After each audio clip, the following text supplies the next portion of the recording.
Fala galera, beleza? Sejam muito bem-vindos a mais um vídeo da nossa série de contabilidade para investidores. E no vídeo de hoje a gente vai entrar na DRE, que é a demonstração de resultado do exercício, e a gente vai ver tudo que o investidor deve ficar atento quando se trata de analisar a DRE.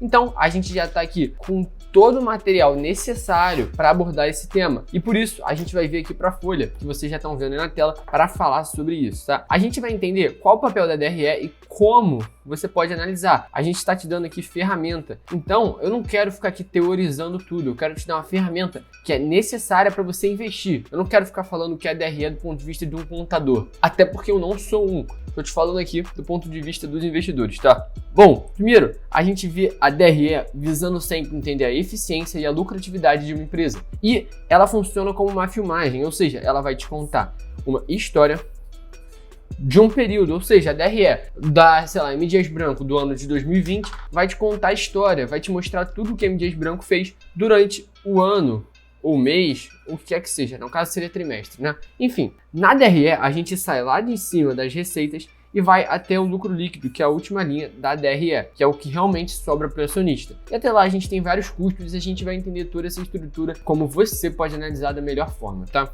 Bom, primeiro a gente tem que entender os dois tipos de análise de uma DRE, que são top line ou bottom up. Top line significa você ir de cima para baixo e bottom up de baixo para cima, como o nome já sugere, tá? E cara, a gente está falando de analisar a DRE, então vamos olhar aqui todas as rúbricas que a gente tem, e é claro que isso aqui está simplificado, tá? Em alguns casos vai ser mais simples, em alguns casos mais complexos do que isso, tá? No caso, a gente começa lá em cima com a receita, que é todo o dinheiro que a empresa recebe de vendas, beleza? E aqui a gente já tem a primeira rúbrica, que são o custo dos produtos vendidos, que a gente vai falar mais um pouco.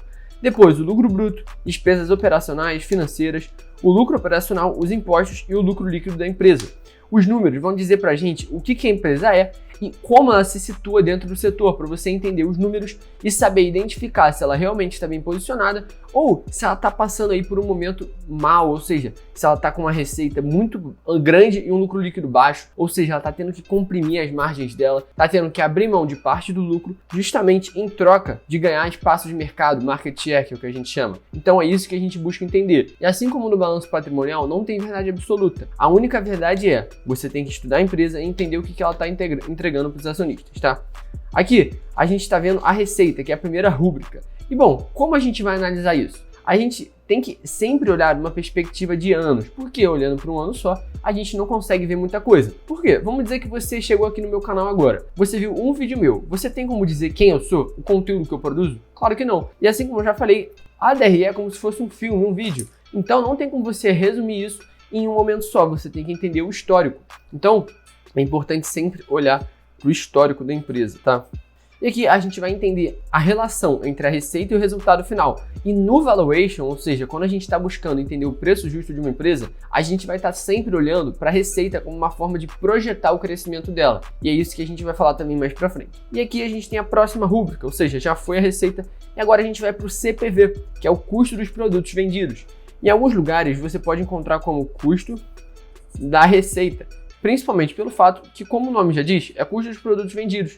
Mas nem todo mundo vende produto. Por exemplo, se a gente está falando da Sinqia, que é uma empresa de software, ela não tem um produto, é mais um serviço. Assim como, sei lá, a CCR é uma empresa de serviços. Então, a gente entende que o custo para os produtos vendidos também pode ser visto como o custo da receita da empresa, quanto ela tem de custo para conseguir prestar o seu serviço ou vender o seu produto. E vai mostrar como os produtos pesam financeiramente. Como assim? Se o custo dos produtos vendidos de uma empresa aumentou absurdamente, mas a receita dela não aumentou, significa que ela teve que fazer um esforço absurdo, gastar muito mais dinheiro e mesmo assim a receita dela não representou um grande resultado. Então, a gente quer sempre que a empresa cresça a receita, mas mesmo assim não tem um crescimento tão grande no custo dos produtos vendidos, o que significaria uma maior escala, porque ela consegue manter o custo e aumentar a receita. Então, entende as empresas como se fosse essa dinâmica aqui, tá? Eu vou pegar esse papel aqui que a gente já usou, fazer uma dinâmica simples, tá? A gente tem dois lados numa empresa, custo e receita, certo? Em grande parte das empresas, vamos dizer que você tem uma empresa de bala. O seu custo vai ser o preço da bala e a receita vai ser o que você vende. Então o seu custo vai estar sempre linear com a receita. E você só consegue aumentar a receita sem um aumento muito grande nos custos se você vender muita bala, vender em escala, como a galera diz. Só que imagina só, uma empresa que, sei lá, a Cogna. A Cogna é uma empresa de educação. Para ela ter 200 alunos ou 20 alunos numa sala, qual a diferença que isso faz? É claro que tem algumas despesas operacionais que aumentam, mas no final das contas, R$200 é um símbolo de escala para a empresa. 200 alunos, no caso, né?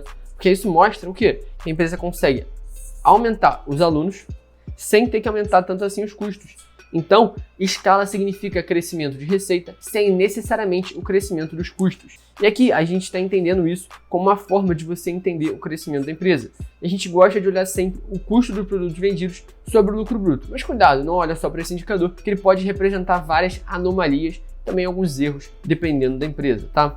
Dentro do custo dos produtos vendidos, a gente tem o custo das mercadorias e dos serviços prestados também, que podem entrar dentro dessa rúbrica. E se o custo dos produtos vendidos sobre o lucro bruto aumenta, a empresa está sempre mais sobrecarregada, como eu já falei. E os produtos não vendidos, eles vão para o estoque da empresa. Então agora a gente faz lá uma lembrança ao nosso segundo vídeo dessa série, que eu falei sobre o balanço patrimonial. E uma das rúbricas do ativo é o estoque da empresa. Então eu quero que vocês entendam que o que não é custo do produto vendido, vai lá para o balanço patrimonial, no estoque.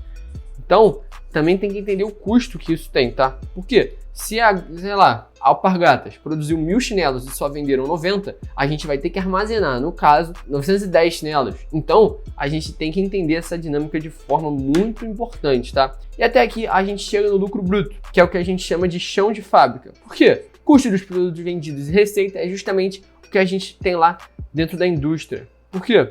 Porque a empresa está produzindo, vendendo. Então a gente tem que entender o custo e a receita dela. E o lucro bruto seria o lucro do chão de fábrica. E depois disso, a gente vem para umas dinâmicas mais importantes, mas isso é só no nosso próximo episódio dessa série. Então, se você não quiser perder, já continua aqui na playlist, e se a gente ainda não soltou, a gente vai soltar amanhã o vídeo, tá? E bom, no próximo a gente vai falar sobre as próximas rúbricas da DRE e como você pode entender isso de forma inteligente, simples e prática. Então, eu te vejo no próximo vídeo. Estamos juntos, é só o começo, qualquer dúvida joga nos comentários. Fui!